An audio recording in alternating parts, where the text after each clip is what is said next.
Welcome sa ating channel mga kaibigan, and we are here to check the most requested video na mag-check po ako ng mga Lazada items, yung mga affordable laptops sa Lazada, kung anong masasabi ko. And we have here the Teclast F7S dahil maganda yung kanyang user rating, at the same time maganda yung kanyang positive rating dun sa seller. Kaya titingnan natin kung ang boto ng mga kadalasang bumili nito is akma din talaga sa inspection ng isang tech review or ng isang laptop technician. So we'll find out if this Teclast F7S is SULIT or worth it, or it's really having that kind of high rating dahil maganda yung kanyang build, maganda yung kanyang performance, user experience, or dahil ito lang yung pinakamurang laptop na may magandang positive rating sa seller. Alamin natin mga kaibigan, and yes, for more videos like this, feel free to subscribe. This video is brought to you by SCDKey, the best website that you may visit in terms of very affordable deals and best offer para sa application softwares, games, and yes, operating system. And there you are, you may check the Windows 10 Pro, and by using our promo code, ma-avail mo lang siya ng around $14.95 or 700 plus pesos. That's it mga kaibigan. Check the description below. May mga links po tayo dyan to go directly sa kanilang website. So ang uunahin natin gagawin is power on. Dahil yun lang din yung benchmark na pwede nating magawa.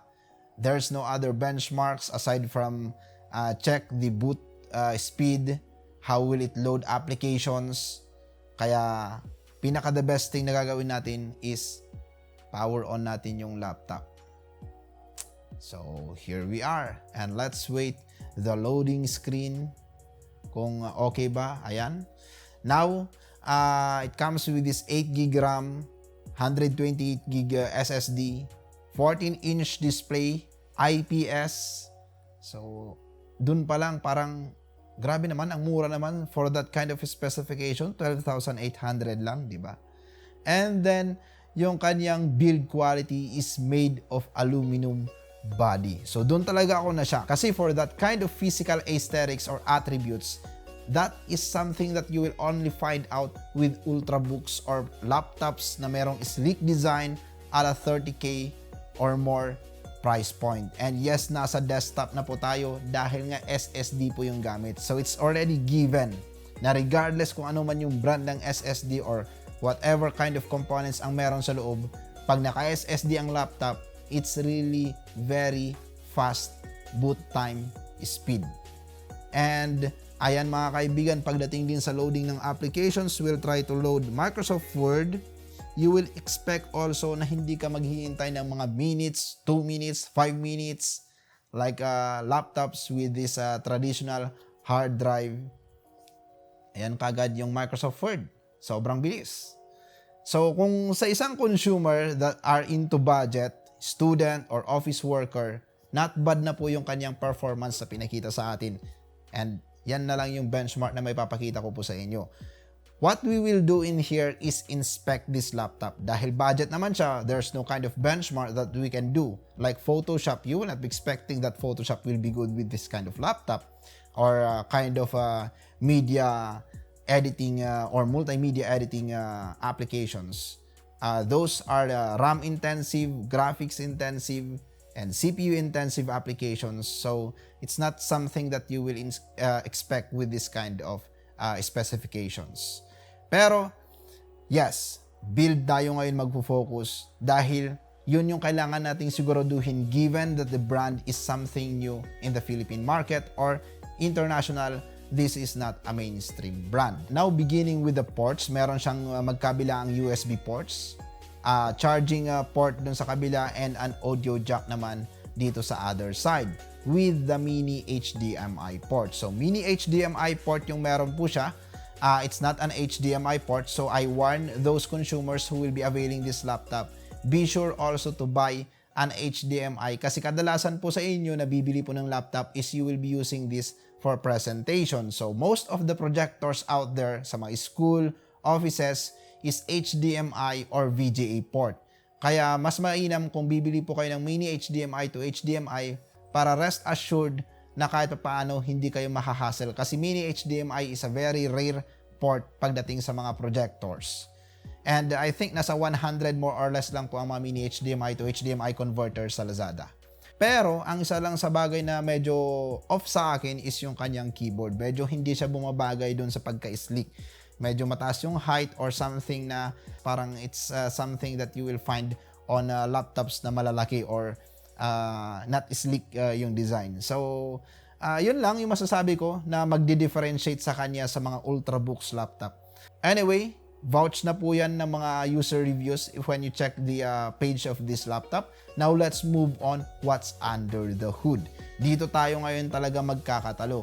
When we open the laptop, ang bumungad po sa atin ngayon is that kind of very big battery. So, sa 5,000 mAh na battery, it's really very something that is so big and well appreciated dahil talagang kung talagang pangmatagalan itong laptop dahil napakalaki ng kaniyang battery. Pero it's a lot bigger than the very cute PCB board. So medyo na-shock ako kasi parang board lang ng tablet PC. And when we check the motherboard na medyo hindi ganun kakilala yung brand, not mainstream. The only time that I find minor infos about the OEM ng laptop na board is they are related with Acer with some desktop motherboards, pero it's not clear if they made those motherboards for Acer as an OEM product or they made those boards for replacement sa mga nasisirang Acer motherboards na desktop OEM motherboards ng Acer. It's not like Compal that they made motherboards for Lenovo, Toshiba, Samsung, Acer, Asus. These are something new in the market and something really very not familiar for me. Bilang isang nagre-repair ng motherboard, I've never encountered them. And also, I check if there is a data sheet or a schematic diagram from the manufacturer. Wala rin tayong mahanap. So, ito yung, kumbaga, drawbacks sa mga ganitong klase ng laptop. If you will be buying laptops like this, doon sa support or after sales magkakaroon ng questionable. Like for example, pagdating sa repair, sa mga technicians, pagpaparepair mo to, bibihira lang yung makakagawa. Kasi it takes some kind of, not really a very big advantage pagdating sa skills, pero you should be a kind of technician that really can do board tracing or electronic repair. You are really that kind of capable guy to do it dahil wala kang reference. You don't have schematic diagrams or any kind of reference to repair this motherboard. They have compensated din naman with a very good implementation. Dito naman ako nang mangha dito sa Teclast. Kasi the components, the materials, of course, something not familiar, pero what they do is para hindi bumigay kagad yung mga ganong klase ng materials, siguro, is they did compensate sa magandang implementation ng passive cooling. Naglagay muna sila ng copper plate before the heatsink body ng laptop, which is again very good to hear kasi yung aluminum body ng laptop is very functional that serves as the heatsink ng mga chipset doon sa ilalim. And at the same time, para mas maganda yung heat dissipation, that copper plate really serves its purpose. Kaya kadalasan nakikita niyo mga kaibigan sa mga cooling system, pagdating sa heat dissipation, merong tinatawag na direct heat pipe contact which is made of copper. And yun po yung ginamit nila dito. Copper yung material before yung aluminum body. Kaya sabi ko nga, kaya pala wala nagfi-feedback ng overheating, wala nagfi-feedback ng something very rough experience towards heating issues dahil maganda yung implementation niya. So regardless kasi kung anong component ang ginamit mo, kung maganda yung design mo, everything will be compensated or hindi mahahalata. Not unless you will be inspecting it like me, I'm inspecting the laptop components, well, may masasabi ako. Pero as just a user who will just be using this laptop, wala kang may experience. Pero ang magiging questionable lang dito is yung longevity side. What if, pag dumating yung point that you will be using this laptop with heavy applications na hindi mo naman alam, hindi pala talaga niya kaya, then you will expect also mga kaibigan that most likely yung tolerance nila towards overheating or pag mataas na yung mga ambient temperature mo, mas mabilis silang mag-deteriorate compared sa mga mainstream brand. So, yun lang yung masasabi ko for the build. It's so good physically. Under the hood, something, ayun, so-so. It's a hit or miss thing. Pero we cannot be so sure because we are still in the pace of discovering all of those components. They are something new with the lack of information online. Kaya ang hirap din magbigay ng judgment pagdating sa mga components na to. Ang masasabi ko lang, for the support, after sales, we will not be expecting something from this brand.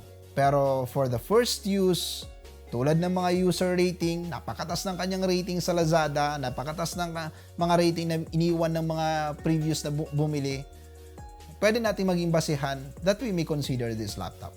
Pero ang masasabi ko pa rin is a hit or miss siya. Sugal kung bibilhin mo. Kumbaga, you will buy it and then bahala ka na. Kumbaga, ganun lang yung masasabi ko as of now. Hindi ko siya totally maire-recommend sa inyo na bilhin nyo like other brands like Acer or Asus or MSI or any kind of mainstream brand out there. Pero, maybe worth the penny. Since 12,800, then something that you will compromise. And kung talagang walang choice. So, ayan lang mga kaibigan with the cheapest laptop in Lazada. So, check din natin yung mga iba pa. Abangan nyo po. And for more videos like this, feel free to subscribe.